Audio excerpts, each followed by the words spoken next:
Welcome to Bob's Radio Cafeteria. You can find me Facebook.com/Bob's Radio Cafeteria, also YouTube.com/The Clarences, and on Ralph Tycho's Comfortably Zoned Radio Network, where you can find my friend Fred's Durfcast. And today, my guest is the one, the only Tod Howarth. Tod, are you there? I am here. Are we Bob or are we Robert? What do you want to be called? You could call me whatever you want. How about Bob? Whatever. Well, Bob sounds good. Yep, I am here. I am ready to go. Well, before we start, why don't you tell people where they can find you on the web? I'm sorry, I was coughing. What'd you say? Oh, no, where they can find you on the web. Well, I've got 4x8. We have our site. We have a website. We also have a Facebook site, and you can also find my personal site, todhowarth.com, which is still actually under construction. So there's a couple different places to find us, but primarily on Facebook and 4x8 Facebook. Well, let's talk about 4x8. Great band. First, before we start, let's give a shout out to a friend of ours, a bandmate of yours, the great John Regan. Hello, Johnny Regan. Great yes, guy. He's busy doing a bunch of stuff right now. It seems like every time we get done playing or doing a gig, we all have these things we got to scatter to do. So yeah, he's keeping his plate full as well. He's also been a many-time guest of Bob's Radio Cafeteria, so he's a friend of the show, and now you are a friend of the show. Of course. So what's the status of 4x8? What's going on? Tell us all the scoop. Well, excuse me. I'll be coughing a little bit here. I'm just coming off a little slight cold here. Of course, we released Relentless, the CD Relentless, in June of this last year, and got some headway on that. Did some shows. Then we had to kind of regroup and do a little bit of shuffling around with booking and management, which we're kind of in the transitional period, or the end of the transitional period at this point. Schedule conflicts didn't help us out as far as playing a lot. Also, I think that we didn't get to play as much as we wanted to because a lot of shows were already booked. So we did as much as we could, and then we just did the Rock Carnival, I guess the food truck event in New Jersey, which was a lot of fun, a lot of bands, a three-day ordeal. Fortunately, some of the bands got rained on Friday and Saturday. We played Sunday, and it went pretty well. I was, we were happy to be there and happy to do it. Rob and Pat and John and I all hunkered down for a few days before and refreshed the set that we're going to play.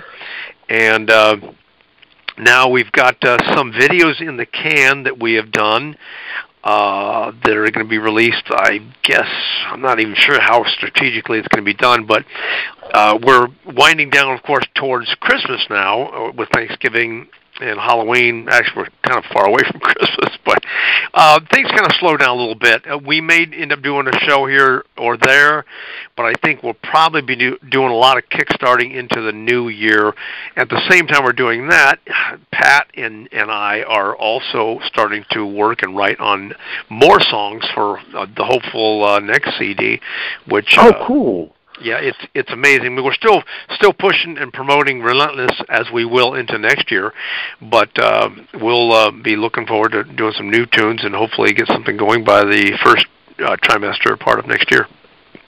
Oh, that sounds great. Now, and then one thing I was always curious about is it must be one of the difficulties it must be with the bands, because you guys are all on different sides of the coast. How do you guys deal with that? Because, I mean, you're in San Diego.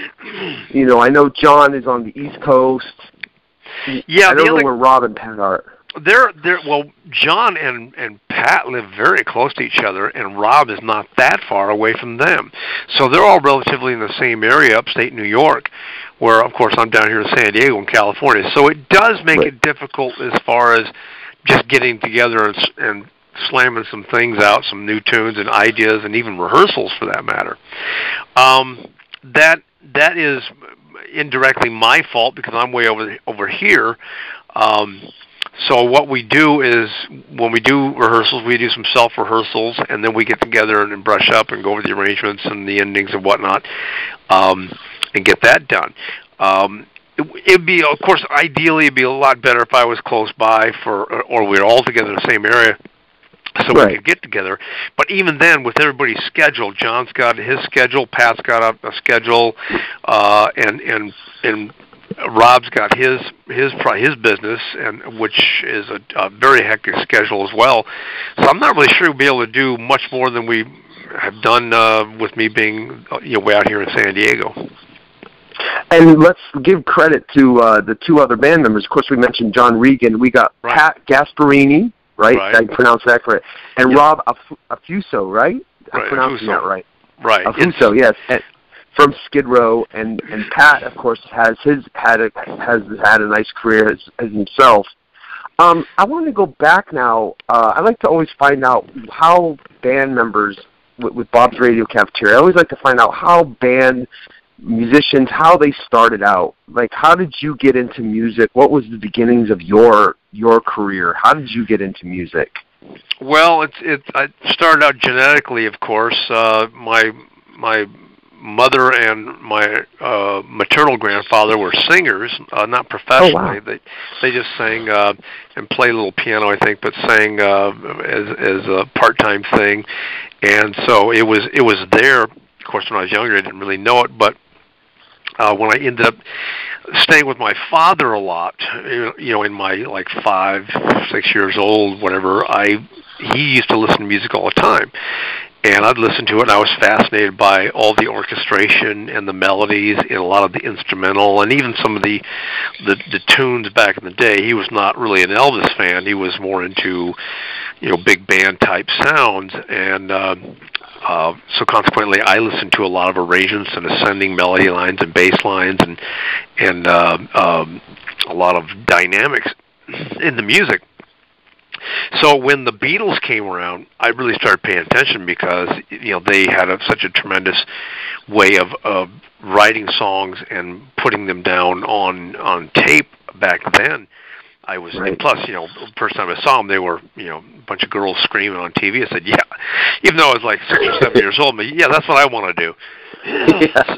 So that's where it started.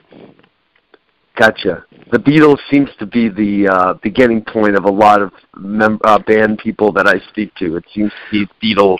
That was the beginning of the end for many. Yes. So from there you got into, what was it, keyboards or was it guitar that you started on? Well, I actually started singing. I started singing everything I could. Because I heard listening to all the melody lines and all the harmonies and where they were going, and just the construction of it was fascinating to me, even at a young age. I didn't have an instrument at the time until my father got married to my stepmom in 1966, where she had an upright piano, of which she still has to this day in the living room. Oh, wow. And so I started plinking around on it, and she told my dad, she goes, your son has talent. We got to give him some lessons.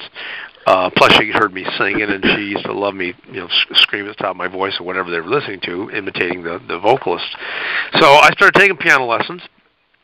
I enjoyed it to a degree, but I always wanted to play what I heard, and that didn't always translate to the methodical way of fingering or chords, or because I always heard the notes at different spreads or different inflections of chords as opposed to what I was being taught. I was like, well, that doesn't sound like the chord I'm hearing, because there was bass notes and there was harmonies and this and that. Always right. Bland. So I didn't want to take lessons. I thought I just want to play what I want to play. I'll figure it out on my own. I've got 10 fingers and a couple feet, and I'll figure it out. So that's how that started, and it actually, through the years, has translated to my guitar playing, which is another thing altogether. But I like piano because I could do the chordal structure in the right hand and then have the moving bass lines down below, and then I could also sing the special harmonies and melodies. And what do you feel more comfortable? Oh, so wait, I'm going ahead of myself. So When did the guitar come in? Well, when I started playing, with some friends. We had piano and drums, and then the drummer left his drum set over at my house, my parents' house. I started banging on the drums just because, all right, something that's even louder than the piano. So I started beating the hell out of those, badly I might add, and I started picking that up. And then we had, oddly enough, I wanted to play guitar, and one of my dad's employees in one of his companies had a double-neck 12-string guitar and a bass. And I think the bass didn't have any strings, but he lent it to me for a while to mess around with. And the 12-string only had 6 strings. So I started... How strange. Yeah, it was really strange. I guess the guy wasn't really a prominent player, and I guess he couldn't afford all the strings on it, so he let me... So a double neck guitar that's right. a 12-string and a bass, but there's no strings on the bass part, and the 12-string only had 6 strings. Got it. I think that's how I remember it. And so I grabbed it, and I plunked around, and somewhere along the line, somebody taught me how to tune. I think it was him. He taught me how to tune the notes, and so I tuned it off the piano. Then eventually, after borrowing a couple guitars, my father had bought me a Gibson SG copy called an El Degas, which my son still has. Right now it's a brown one. It looked just like, Black Sabbath or Tommy Iommi's SG. And that's why I wanted it, because it's so cool. Back then I was like in the heavy stuff. Sabbath. So the guitar playing came after... First is piano, then banging around the drums, and then guitar playing. And I also messed around with the bass once I got some bass strings on that thing, which I love bass still to this day. I have several of them. But it's just anything I get my hands on, it's kind of fun to learn how to plunk around on. So then you were playing in and out of bands, basically through the 70s. You were playing in and out of bands. Uh-huh. And so how did it lead? So I'm leading myself, trying to lead into 707. How did that come about? Well, through the years, I played with a bunch of cover bands and some guys that were incredibly talented, including 2 that went on to do pretty good. One's doing very well. My cousin, Jason Sheff, he's the lead singer, bass player for the band Chicago. Oh, wow. He was a talented little shit back. Can I say that? Yeah. He's a talented little shit because he was 3 or 4 years younger than I was back then.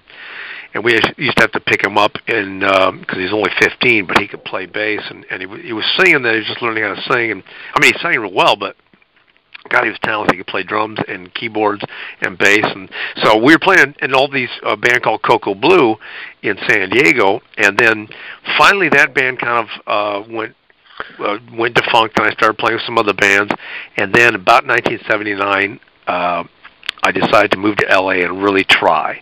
So I went to L.A. and with another keyboard player friend of mine, and he didn't last long. He didn't want to come back here and consequently do some other stuff. So actually, I take that back. It was a guitar player friend of mine came up, and we stayed up there and formed an original band, and we ended up doing some demos, and some stuff was really cool. Some of it went underground, but of course, we had no financing, and it fell through. So I ended up the band's name? It was called Mayblix. Wow. Mayblix, yeah, and the reason why was May that we moved up there, and we lived on Blix Street, Blix. Now, nobody knows that. Oh, cool. But that's how that worked out. But then after that band died, I ended up playing with a lot of local bands, ads in newspapers, and I ended up playing with some guys that were in a band that were out of Chicago called Valentino. And in that band were 2 guys, 2 bass players, a guitar player and bass player, that went on to replace Tom Peterson of Cheap Trick. Oh, Pete Comita. Pete Comita and John Brandt. John Brandt. Wow, yep. How crazy in one band. Yep. Wow. And I learned, I came across a bunch of other guys that working with that project, they're producing, and my name got out there as to this kid, he's young, he's new, he's eager, he can play guitar and sing and keyboards, and so, I'm not a virtuoso keyboard player by any stretch, nor am I on guitar. My strong suit is songwriting and melodies and singing. But it got out that I was kind of like an all-around player that could do a lot of things, and that's how I got sort of known in L.A.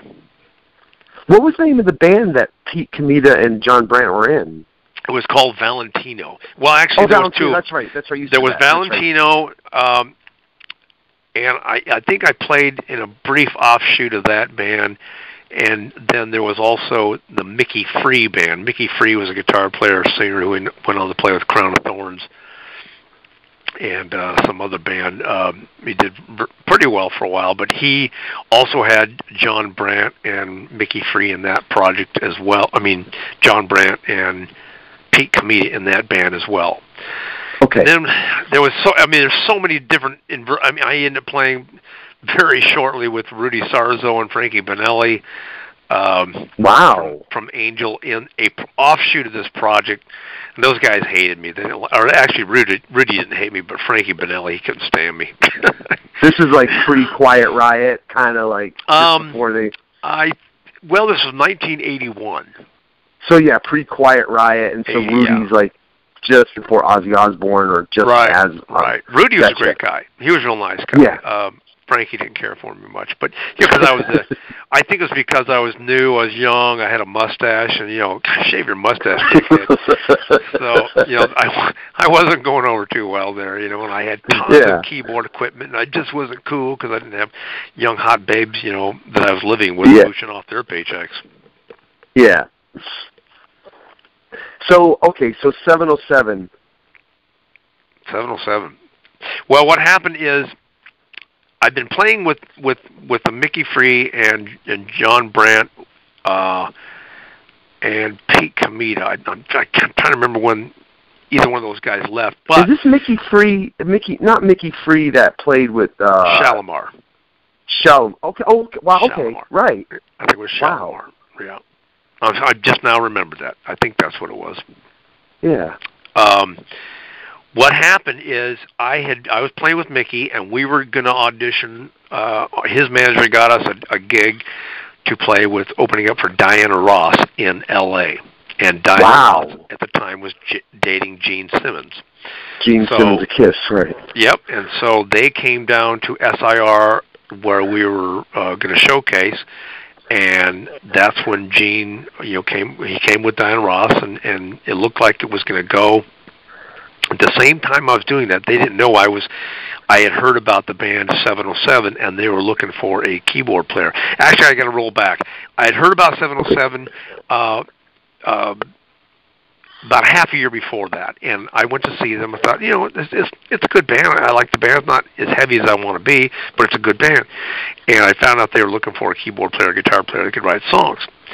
So I finally got in touch with their management, and they had just hired somebody else. And so they went on a short tour, and that's when I ended up doing the showcasing with Mickey Free and his band. So then we're working up the rehearsals for the showcase, and then in 707 had called me and said, look, we let the other guy go. We'd like to have you audition. So I had to audition for 707 twice, because the first time I auditioned for them, I was a little bit too Hollywood. They didn't like that. What does that mean? Well, I had the leg warmers, the tight pants, and the big boots, and the big hair. And, I was all glam, not glam, but I was, the mustache had come off by now, so I was way cool. Damn mustache! Stupid caterpillar! Get rid of that thing. There's a butterfly. See, Frankie Bonelli was right. He was right. He had a reason to hate me. So the thing was. Then I toned it down a little bit. I kind of dressed like them a little bit, and they liked the way what I had to bring and play. And so the second audition went really well. And then I met up with the lead guitar player Kevin Russell at his house after that, so I could show him the songs that I write. And after he heard the fact that I could write songs, then he said, "Okay, this is going to work. This is going to work." So I was in. So I had to do the showcase because I'd committed to it. So I did the showcase with the Mickey Free band with Gene Simmons and Diana Ross, and Gene was real cool. He noticed me up there singing all the high parts and playing away, and the double keyboards or what I don't know, 6 keyboards up there, and he introduced himself and like, I don't know who you are, and he said, "You're doing a real good job." I said, "Oh, thank you very much," and blah, blah, blah. So shortly after that, I told Mickey Free, you got to find somebody else because I'm out. I'm not doing this. I've got to go with 707. So that happened there. Years later, Gene remembered that. He remembered me.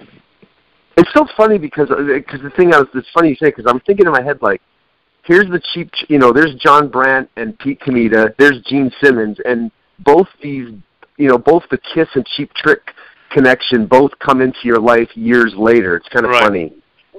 And Gene did remember this. And it's so wild. I get lumped in with this genre and this style.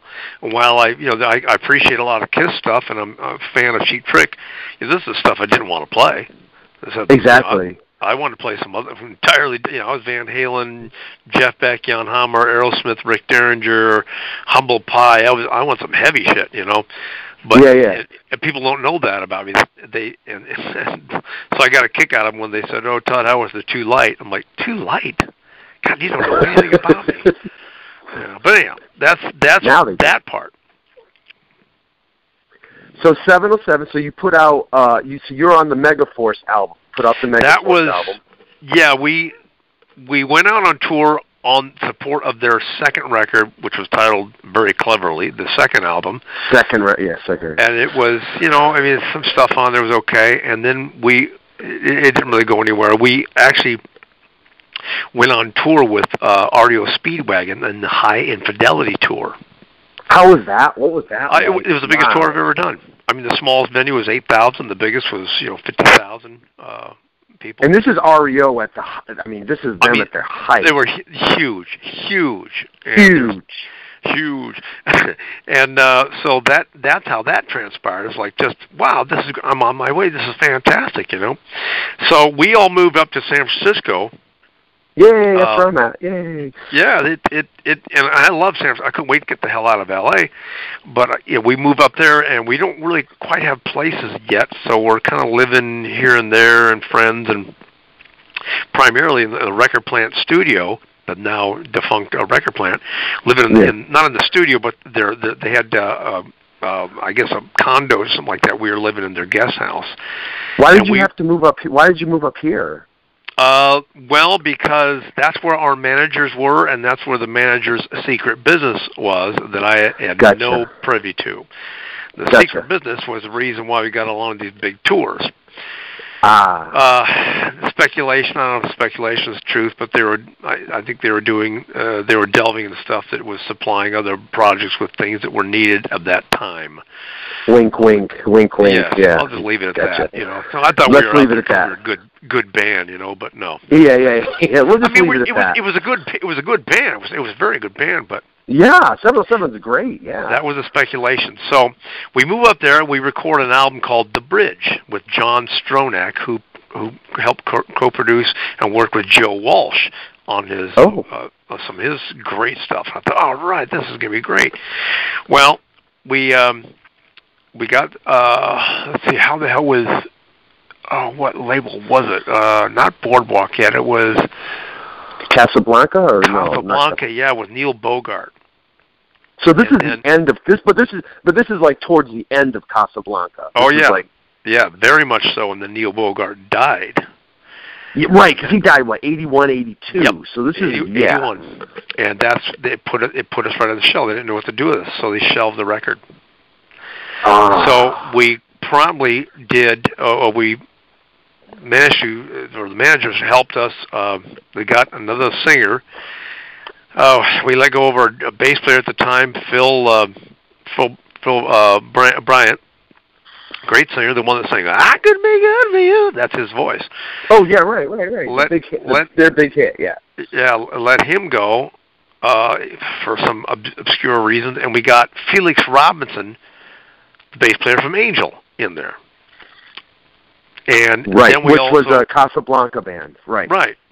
And then we also managed to hire another real lead singer, Kevin Chalfant from Streator, Illinois, and a great singer. A good guy at that point. There was some friction about hiring him, but it turned into a 5-piece band. He actually later on played. He would play Steve Perry in Journey too. Well, he wanted to. And he could have, but things kind of, I'm not sure of all the dynamics that took place, but there was some things that happened that. Oh, so it didn't. Gotcha. Well, it put him in there close to it, and then all of a sudden it didn't happen. Or I'm not sure Gotcha. the depth of it. He's a great singer, and he really sounds a lot like Steve Perry on tape. It's just amazing, and it could have worked out well. But I'm really not privy to all the ins and outs. I mean, I know some things that took place, but I'm not going to bash anybody. No, of course not. So, God, it was all this tumultuous things taking place, and then it's strange. A power shift happened in the band. They wanted to fire me. We put out Megaforce. Yeah, we put out Megaforce. We did some tours, some shows, and the band started to kind of fall apart because there was no momentum behind it. So they said, maybe we should get rid of Tod and get somebody else, or just let us do the 4-piece, do our writing. Well, they did that. And Megaforce was the most successful album they had, correct? No, the first one was. The first one was okay. First one, well, I could be good for you because that was I think close to a top 10 or 20 hit. No, I mean LP, not single LP. Yeah, I'm not. Yeah, as far as LP, I'm not sure. That has to be looked up. But anyhow, they let me go, and I was like, what? Okay, well, I'll go do my own thing or whatever. I thought, and then after a couple of weeks, they called me. I hadn't even left San Francisco yet, and they said, maybe we made a mistake. We might have to have you come back in and do some stuff. So, writing and all that kind of thing. So I got back in there, and then there was a strange little power shift. There was friction between a couple members, primarily me and Kevin Chalfant, the new lead singer. And I think that was actually before recording Megaforce. Yeah, they hired me. They got me back in to do Megaforce, I believe. I don't know. It's kind of blurry at this point. Yes, blurry. It just seems like just a big mess. Oh, there is.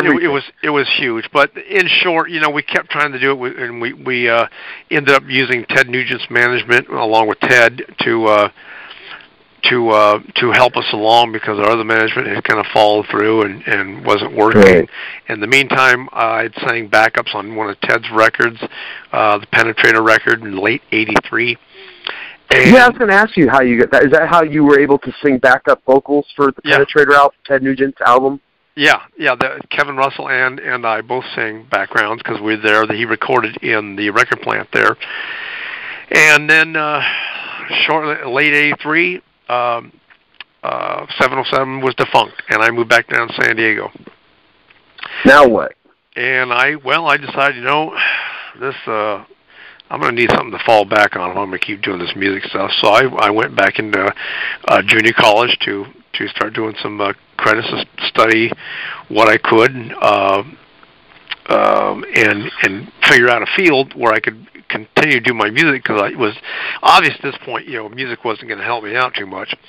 So I'm doing that, and all of a sudden I get a call from Ted Nugent's manager and said, "Hey, what are you doing? Can you come out?" And didn't really ask about audition. You just come out and do the, run through some things, see if it'll work, and do the tour for '84. And I said, well, yeah, I can. So I flew out there and Ann Arbor, Michigan.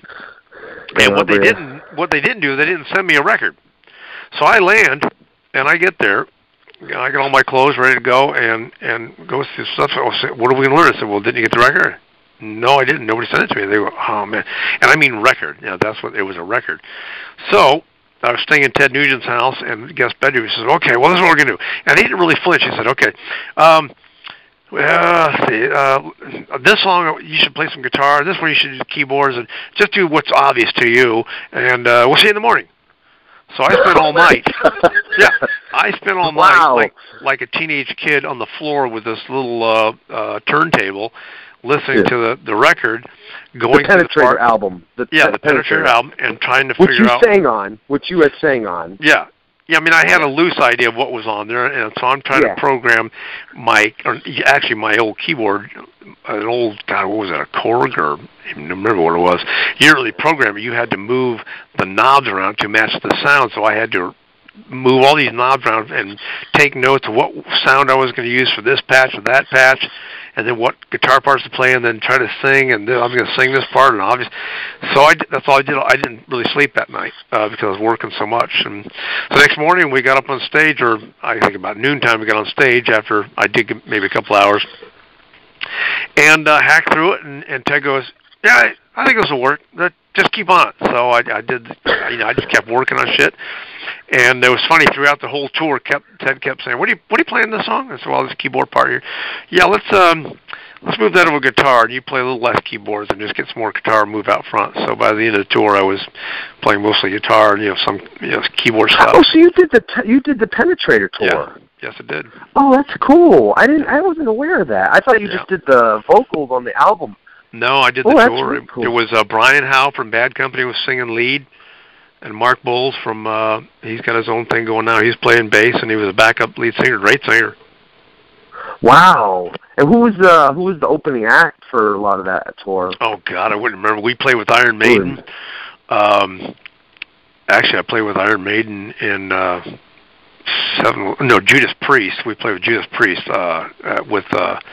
with Nugent. We played with a lot of bands. I'd have to go down and listen. Yeah, it was just a lot. But here you are. So you basically so from 707, here you are playing in front of all these audiences with REO Speedwagon, all these other bands you're opening up for, and then you go back to junior college. Then you come back to Ted Nugent. You're playing with all these bands. Then at the end of the tour, what goes on? Does Nugent say? The tour. Ted says, "Okay, thanks everybody. That's great." And Ted was real efficient and cost conscious. Nice guy. Nice guy. Oh yeah, real nice guy. I mean, he wasn't doing. I wasn't, thinking politically at that time at all, and he wasn't. I mean, he was, he wasn't jammering on about that either. I mean, he was patriotic, but he wasn't overly. It just. The guy had so much energy, he'd never shut the hell up. He'd driving in tours. I mean, driving the bus in Europe and just jamming on all night. I just looked at him like, my God, really? But and then that little side thing, he figured out I could drive, and so we were both, the crazy drivers on the tour, and that was hilarious. But oh my God! So. Anyhow, he was going to call me or call everybody to do the next, stint. But, Ted's a smart man. He knows that the next band that he's going to have is going to be somebody that's newer, younger, fresher, and cheaper. So that's what happened. And I never went to play them again. So I ended up working for my uncle who owned a gas station. And I was, that's, and moving furniture. And because at that point, I had I was about to be a father. With your son? With your son? He just turned 32 yesterday. Oh, happy belated birthday! Yeah, thank you. So, anyhow, I'm doing this. I'm trying to figure out, okay, how am I going to get in the back and swing of this music thing, which is treating me so very well. And it's going, and we're into early part of '85, and I'm going, Jesus, this is not good, like. You go from so much high to so much low. Yeah. I mean, not that it's low to have to work for your uncle, but you know what I mean. As a musician standpoint, it's like, wow. I got the humility sledgehammer very quickly at a very early age, and the realistic thing. So I'm never, when people say you're a rock star, no, I'm not. I'm just a guy that plays and can sing.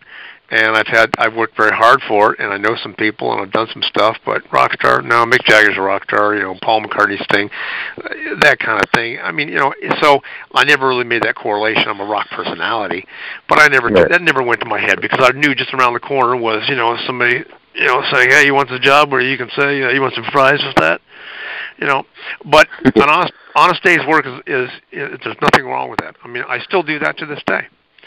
I mean, when I get down here, I've got to go do some stuff that I've been working on down at the business real estate that constitutes, ladders and hammers and nails and screws. And you've always been honest, open and honest. It's like, this is what I got to do. Yeah. It is, because it's I have a lot of toys, I've got a lot of responsibilities, and I got to pay for them. So I just turned 59, and it's something that I'll just keep doing until I fall down. But anyhow, I was at the station, and I was at the station, and I got a call from Cheap Trick's managers.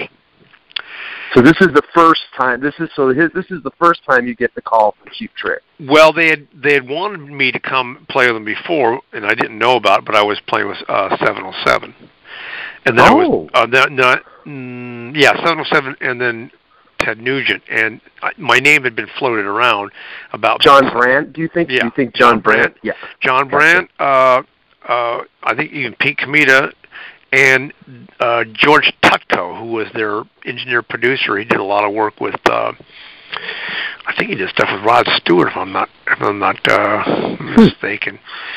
So my name was floating around, and so they did call me. Now, Cheap Trick's a great band. Oh yeah. And so Absolutely. I went out to audition, and I went into this little dank like one of those rental garages or storage units to rehearse. And here they all are. I'm like, okay, this is nothing like what I thought it would be, but it doesn't matter because it's just rehearsal. So, is this in Illinois or? Yeah, is this, I flew out to Illinois, to Rockford. Rockford, of course, where they all lived at the time, and went over some stuff. And then they said, "Hey, sing lead on this song." So I sang lead on it. I said, "Well, I used to do this song." And I sang lead, and they got a big kick out of it. But they weren't overly impressed, which is not surprising because they're very good musicians and they're cynical in their own ways. But it just was like whatever, Okay.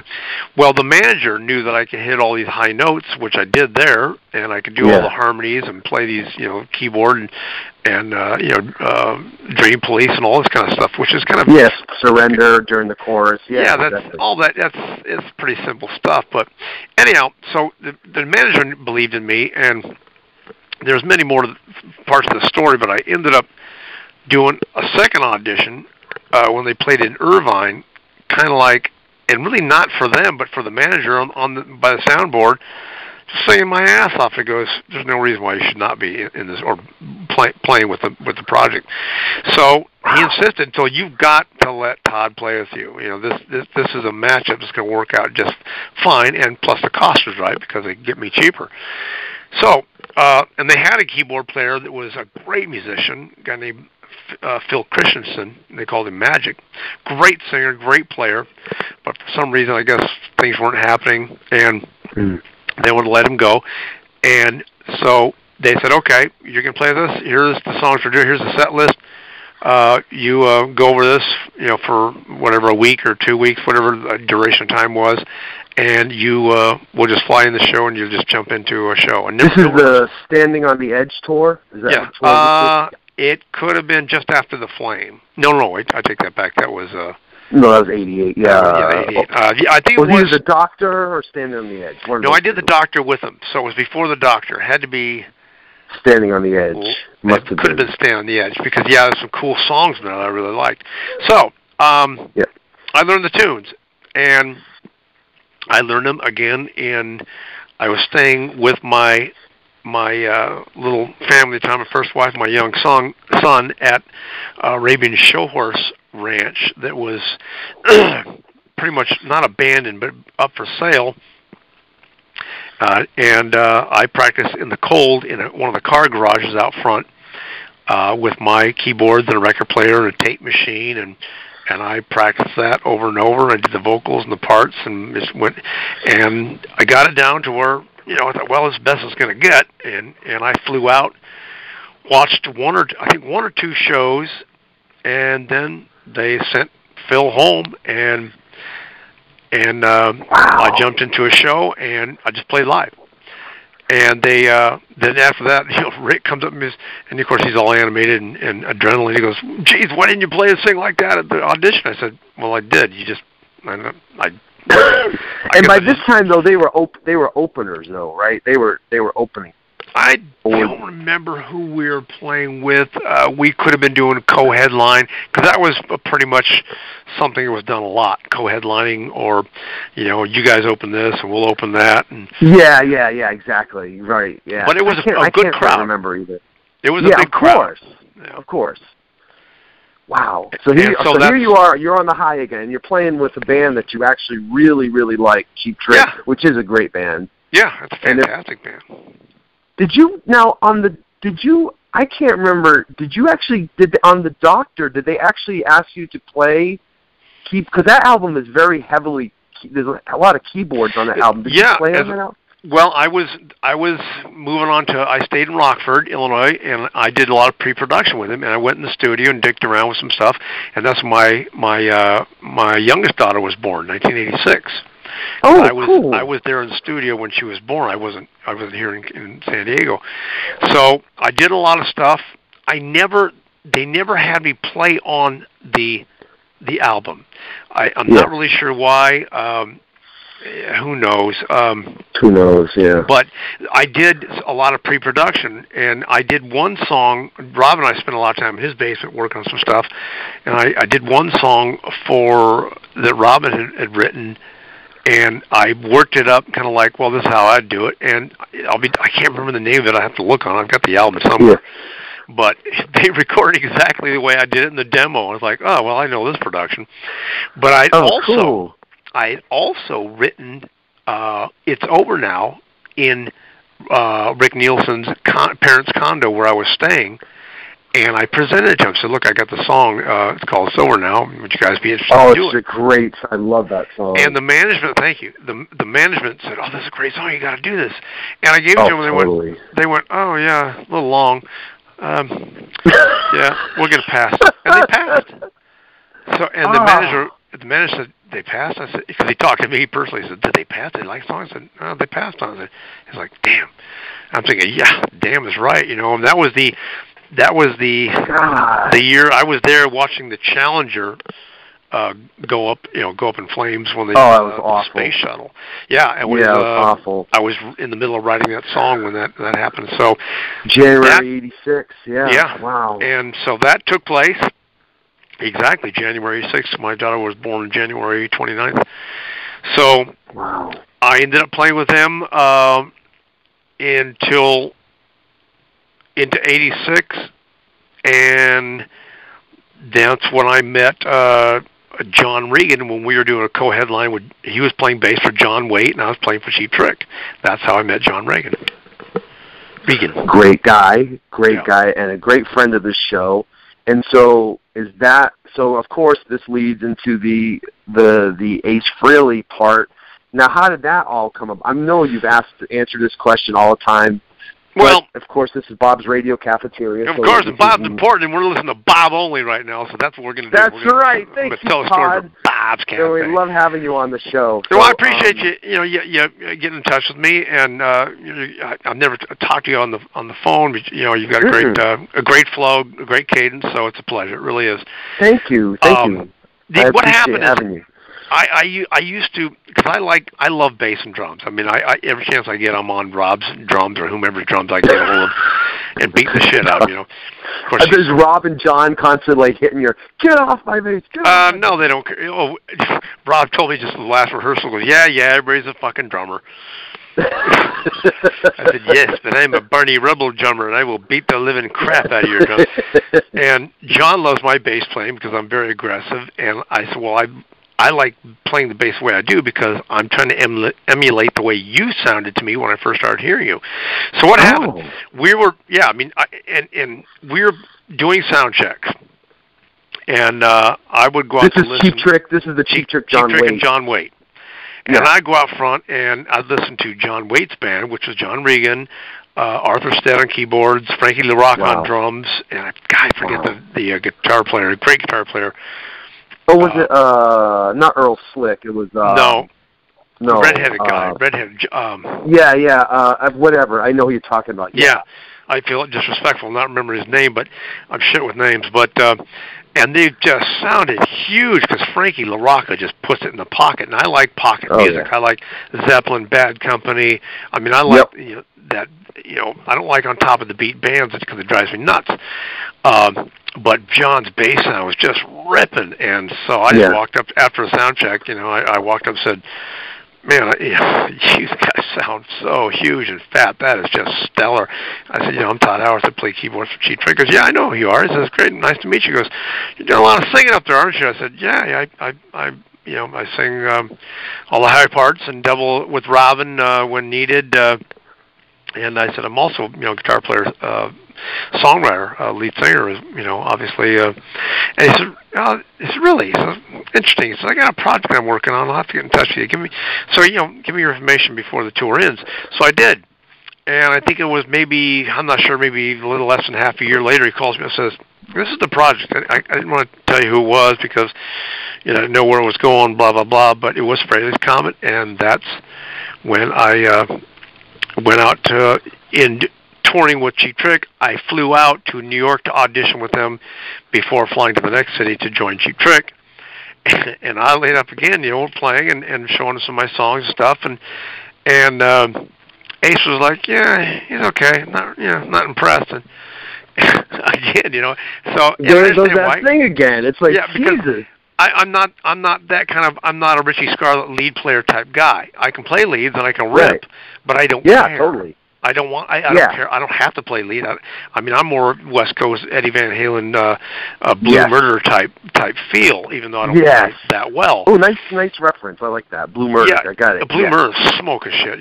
Sykes is amazing, but I like that fat feel. Underrated guitar player. Very underrated. Yeah, he's phenomenal. But so. Everybody said, well, and Eddie Trunk was there too, because Eddie was, helping out with Megaforce Records. So everybody said, no, this is the guy. Really, he can write songs, he can this and that. So I came back for a second one, and they said, well, I guess so. Yeah, we'll see how it works out. So I quit Cheap Trick in December of '86 and flew into the studio to finish up the record, which was the first Comet album they had already started in January '87. That's how I got into Frehley's Comet. So what? Now wait a minute. So when you went in, they were already doing the record. They were already there. Yeah, they had some tracks going. They had recorded some stuff, and what they didn't record, of course, I recorded, and Something Moved was one of the songs. Of course. And Calling on You. They said Calling to You went. I think the second. Was it on the first one? I don't remember. Yeah, it's on the first one. Yeah. Let me break out my Megaforce. I happen to have all these songs easily here. I don't have. Oh, yes, I do. This is what I had here. Rock Soldiers, Breakout. And they also wanted me to sing Breakout. I said, this guy could probably smoke on this. He sang fantastic. Yeah. So, but my question is, go ahead. My question to you real fast was, when you tried out, was it John, Ace, and Anton? Yes, it was. It was. I believe. Okay. I think it was Anton at SI, or what was it? It wasn't SI. It was another studio. God, I don't remember. You'd have to ask John. Don't remember. Okay. Had to be Anton because it was, Yeah. Because he was doing the record. Yeah, it had to be him. Yeah. It was Anton. Okay. So they already had some songs laid down, but then did Ace come to you or John say, hey, do you have any songs? Or yeah, that's how Calling to You came on there, because I think they'd have maybe half the tracks recorded, and they needed some, and of course they were going to do Something Moved because they loved that. The version I sent. It's a great track. Thank you. Great track. It came out really good. A little fast, but it came out good. And then we're going through my catalog of stuff. I was at Ace's condo in New York, and we were upstairs listening to all my stuff, and he heard the 707 tune, Megaforce, and he loved it. He liked the idea of it, but he was also enthralled with the idea that it was called Megaforce. And yeah, so and you're on Megaforce label. Yeah. So that's how that song got on there, which is such a convoluted direction as far as I didn't want to do it. I said, hey, can we do something else? Because there's a plethora of songwriters on this song. Even though I wrote the basis of it and the drummer wrote the lyrics, there's two other writers, including Jonathan Cain from Journey, who really didn't write anything on the song. He did the intro and to the song, and we got tricked into putting it on the record. So now he's a songwriter. And we go, wait a minute, he didn't write the song. He wrote the intro. Oh, so he does Jonathan, the synthesizer beginning of Megaforce. That's Jonathan Cain. That was already set up. We get to Keith Olsen's studio in North Hollywood to do this track, and it's already set up. The keyboard's there, and the sequencer's going, and they're all smiling. And now I know why they're smiling, because they're going to get a piece of the song that we had written. And so, did he play it, or did somebody else play it? No, he played it, but he played it on that. You can do a sequence. Yeah, you can. He played it and did the sequential thing to it, and that was the intro, which was right. suiting for this wonderful movie. God, it was the world's worst movie ever. Yeah, right. Was it Chuck Norris or what was it? No, it was Carla Kumbana, who's passed away, and oh God, the guy from he was in the Rocky Horror Picture Show. Tim Burton. Boswell. What the hell, Bosworth? Bosworth. God,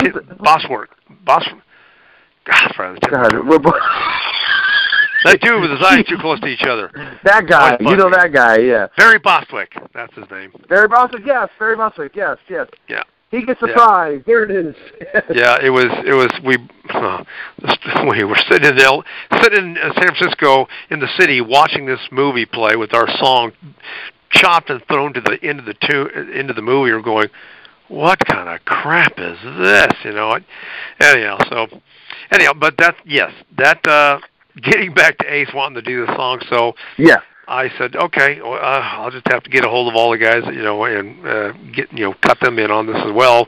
So, but Ace wanted to change it, which added another writer, and so we used all the same lyrics except for the chorus, which Ace wanted to change to strike the stand up shout. It's only rock and roll. Oh, so it was him. It was Ace because you were on Megaforce. He's like, no, we can't have a song called Megaforce. But you didn't want it anyways. But yeah, I didn't want to do a period. But he wanted to do it. Period.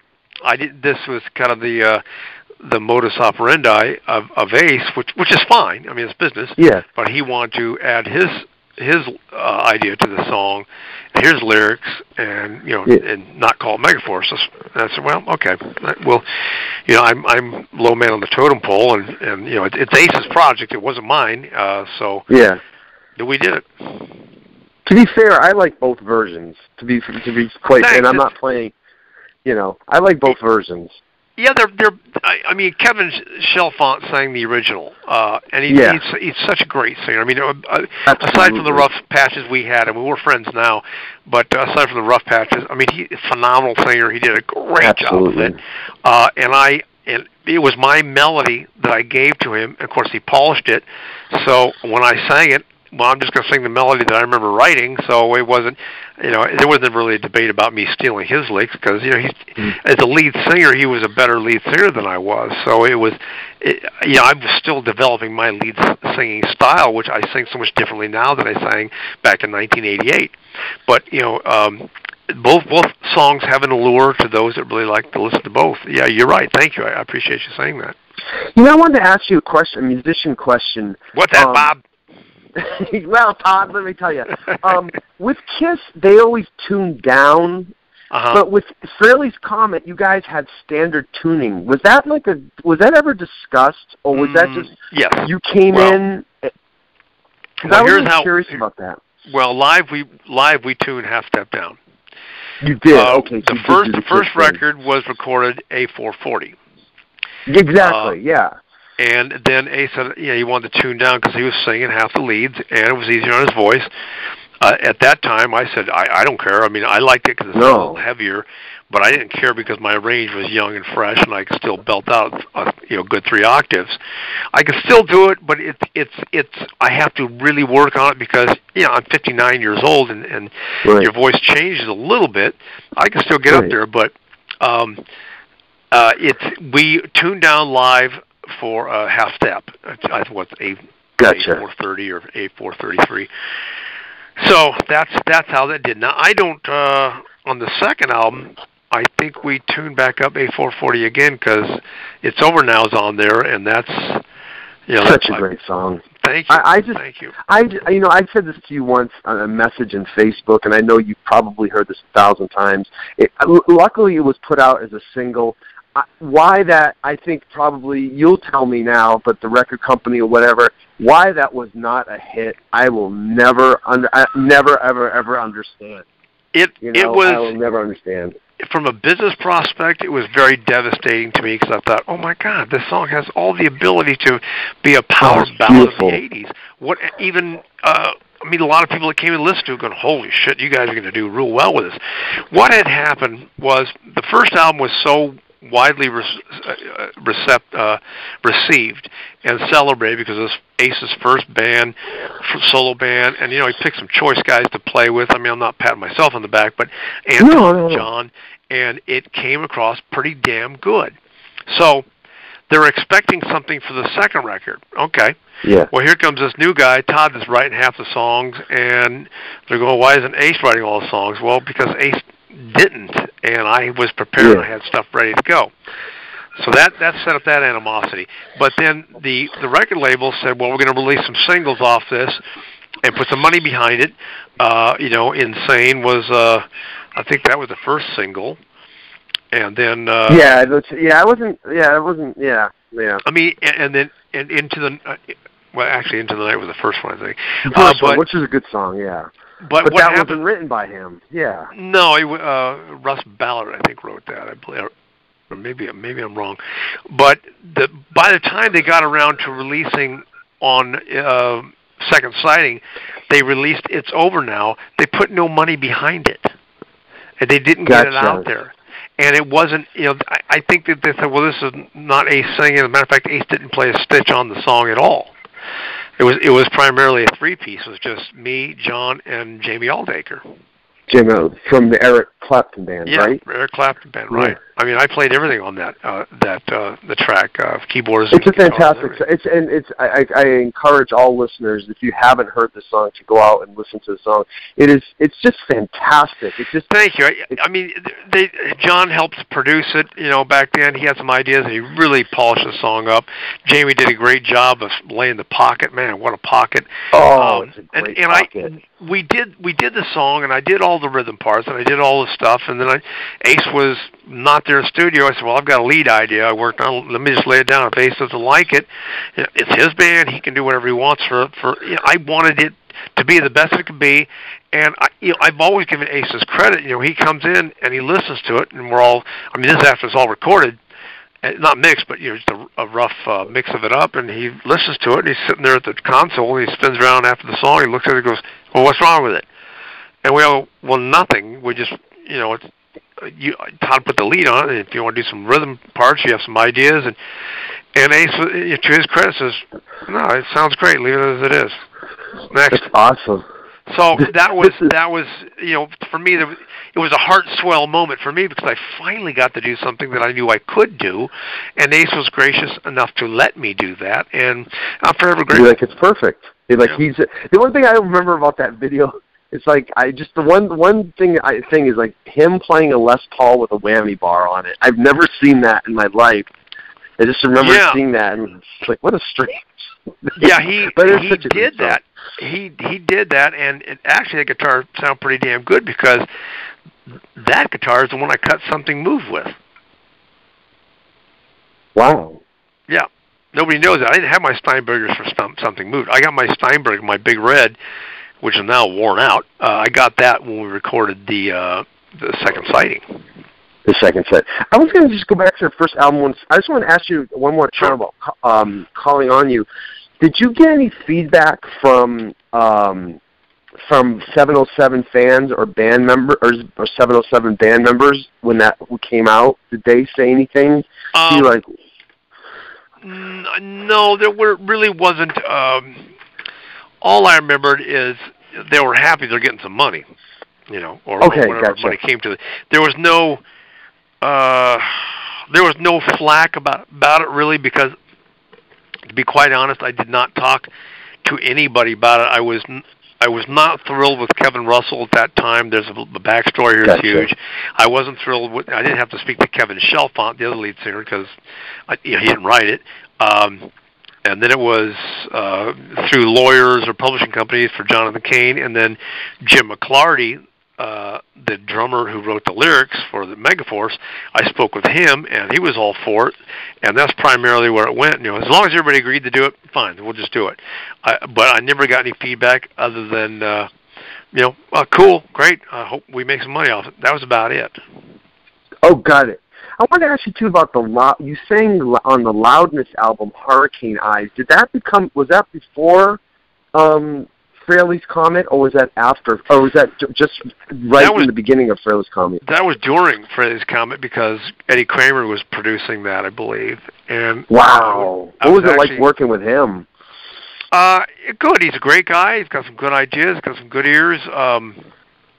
I did not know exactly of his resume when I was working with him because I was never starstruck about anything or anybody at any given time. I just didn't give a fuck. And I know you were just like, it's work, let me work. Yeah, it's I work. want to play music. I mean, I appreciated and respected things, and I knew that he had quite the resume, but it's just a dude that has some talent and does, and that's not taking away anything from anybody like Ace or Eddie or John or anybody or Rob, Fuso. I mean, it's just a bit. I mean, it's a business, and I love playing. My importance lies into what I can get to the fans so they can enjoy it. So working with Eddie was, and I thank you, and I appreciate that more than people probably realize, but. Working with Eddie I learned some stuff, but my retention for some of that stuff, it never went translated into the studio usually. I mean, I do remember a lot of stuff, but I was always like songwriting. You gotta write a song. Where's the melody go? Where's the bass line? Where's the heavy part? Where's this? Where's that? So that's all I fixated on was developing my songwriting. Getting back to what the hell was the base of this question?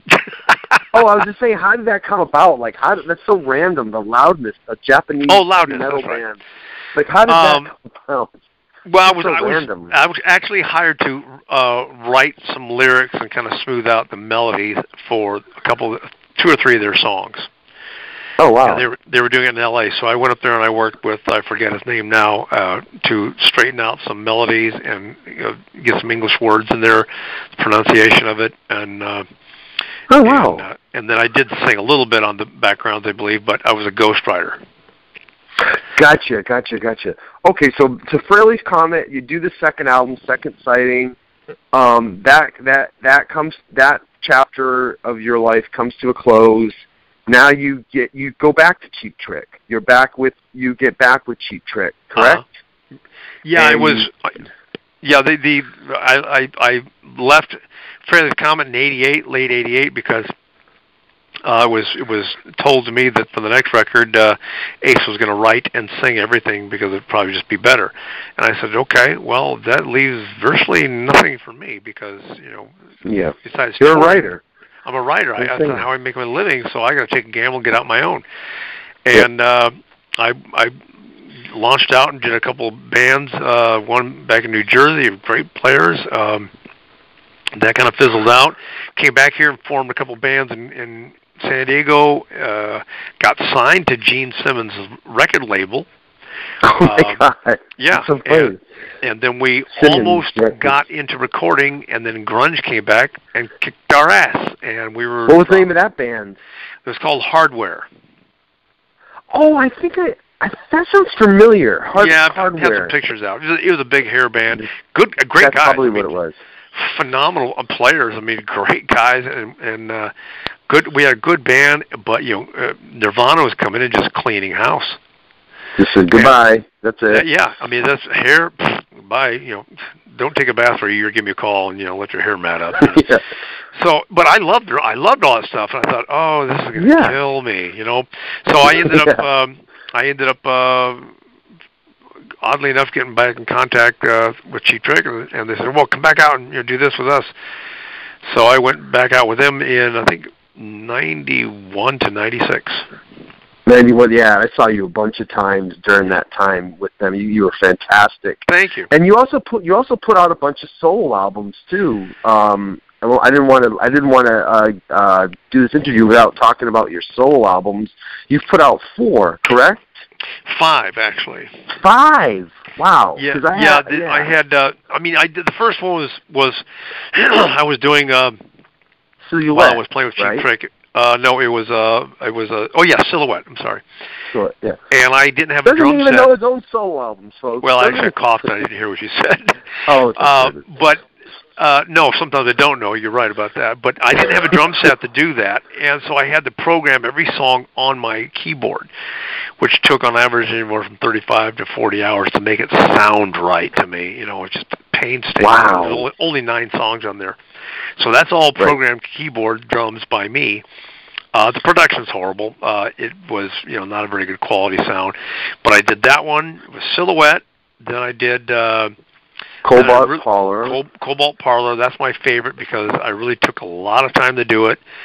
And I played real drums, and I had to brush up for months before I could even begin the track. And then after Cobalt Parlor, I did a kind of like a band project called West of 8. West of 8. I had a drummer, Dave Lapidus, did the drums. Phenomenal guy and drummer. And I had another guitar player, co-lead guitar player came in, Jamie Eden. He did some stuff. And then I had a bass player, but I had to let him go because of some problems, so I had to recut all the bass myself. And then that's a great thing about you is that you're a jack of all trades, It's convenient actually in scheduling. It really is. I like to have a band feel because nothing beats a good band feel. But I do what I had to do. But I got that done, and then I also did an easy listening CD just by myself called Winter. And I have one drummer on there. He played along with the click track on a song called Your Face, and the drummer is named Bob Sale, and he's from my cover band here in San Diego, which is called Cocoa Blue, and he still is a phenomenal drummer. He's the one that did Cold Beach drums. Wow! He did that. And so we're still in touch. I got some other plans here in the future for which is a YouTube. There's a YouTube video for that, by the way.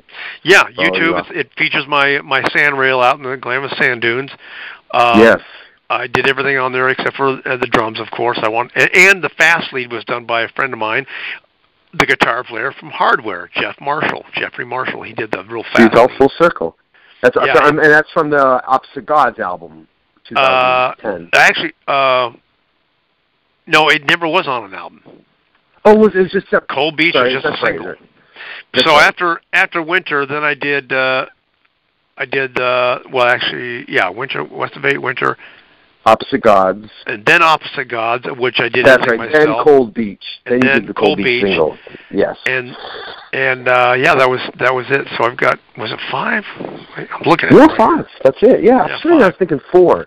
And then of course 4 by Fate. You get the 4 by Fate. Right. Which you are working on a second one, which is really awesome. We've got some songs. I've got some ideas. Pat has already got songs recorded and demoed up. He's a prolific songwriter. He spends all his time writing songs and doing his work. The guy is one workhorse, and he's doing other projects for some great upcoming singers that are working out of upstate New York as well, and actually New York City. Rachel Lauren, she's a phenomenal singer and a great-looking gal and very smart, real sweetheart. But he's got songs that are done, and I've got songs that are halfway done, some in my mind, a lot on my phone, oddly enough, because of a lot of things that I'm taking, the things I'm working on here at our business real estate has taken a lot of my time. And I did not want to end this interview without talking about Stand Down, something that you perform, charity events. If you want to talk about that a little bit, about Stand Down. In the past, I've done 3 Stand Down events. I love doing them. I did learn something about doing them. I did 2 here in San Diego, 1 in Arizona, and the songs I picked to play, they were my songs. I didn't play anything that they would know. It was appreciated, it was liked, but I think it's more uplifting for them to hear songs that they do know, and maybe slip in a couple occasional well-known or original tunes. And I really love doing that, and this is something that 4 by Fate is going to work on. We want to do some military stuff because we are playing some songs that they would know, and we could also introduce some of our tunes and have more energy to it. When I did it, I had a friend of mine, Randy Walker, played drums on one time. It was just a 2-piece. I played some acoustic and one of my baritone guitars, and then I did it solo the next 2 times. And it went over fine, but it just needs more positive, uplifted energy for them. So I haven't done any lately because I don't want to bring them down because some of my stuff is kind of like ugh. But I will be doing as you go. Yeah, and I will be doing more here locally. I'm also hoping to get 4x8 to do some stuff, but that's a logistic thing where we have to do it when we're actually out on tour and all together. We're out on fly-in, fly-out type shows and dates. So, yes, I'm a big proponent of helping the veterans any way I can. It's better we can do it through the whole band and en route because I think it has more effect. It has more effective approach than perhaps me just solo right now. Right. Well, it's still an honorable thing, and I'm sure the troops and the veterans, they appreciate it either way. I think they do. I've got a lot of fans of the veterans and Amber Waves, which is on the new CD Relentless by 4x8.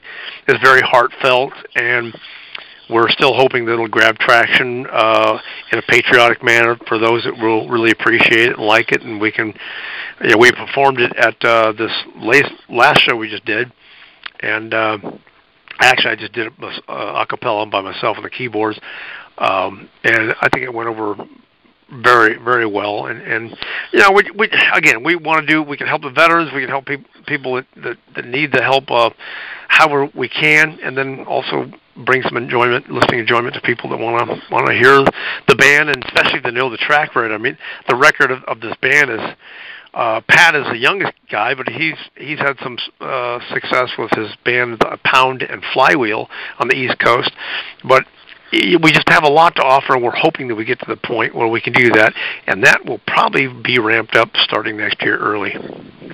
I can't wait. I'm a firm supporter, and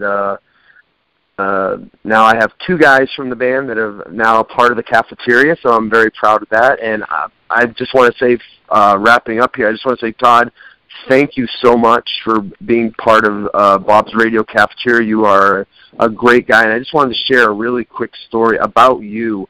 I remember back in the early 90s, you were playing with Cheap Trick, and it was after the show.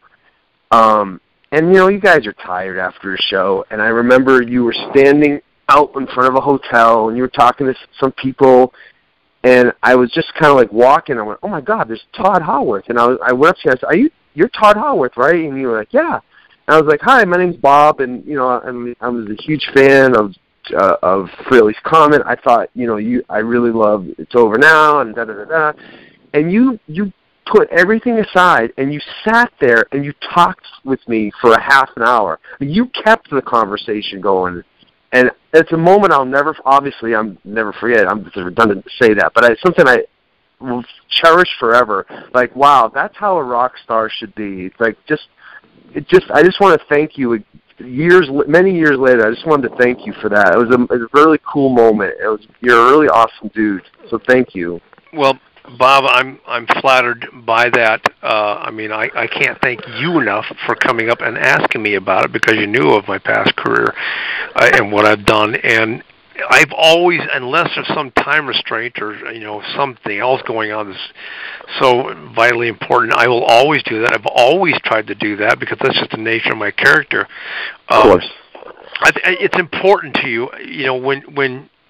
When you see somebody that you appreciate, admire, or look up to, and bring that to their attention, and they share that smile and respect and some conversation about it, that makes them feel so very important, as they should. I mean, they're people too, I've done this on many occasions because I just do that. I've had a lot of people tell me this. They ask me if I remember. Most of the time I do not, which is shitty. But no, of course not. When you're busy, banging on tables, drumming in school, your retention's not too good for remembering certain things. So of course, you've met so many people. I mean, you can't expect. No, of course not. I'm very flattered that you brought the story up, and thank you very much for having me on the show. it is important to me that it gets out there, the people who appreciate it and enjoy it. And I'm glad that you shared that fond memory of something that I was a part of to make your day somehow brighter. I mean, I remember when I've talked to a couple of people and they were like my favorite this or that, and I didn't get such a well reception. It was like such a warm reception. I was like, wow, okay. But yeah, I didn't think asshole or anything like that. So I guess it's not important enough to talk to.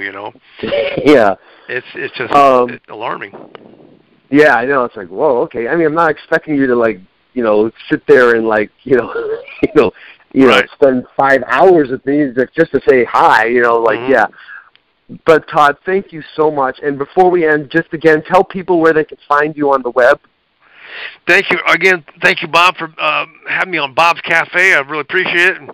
You're welcome.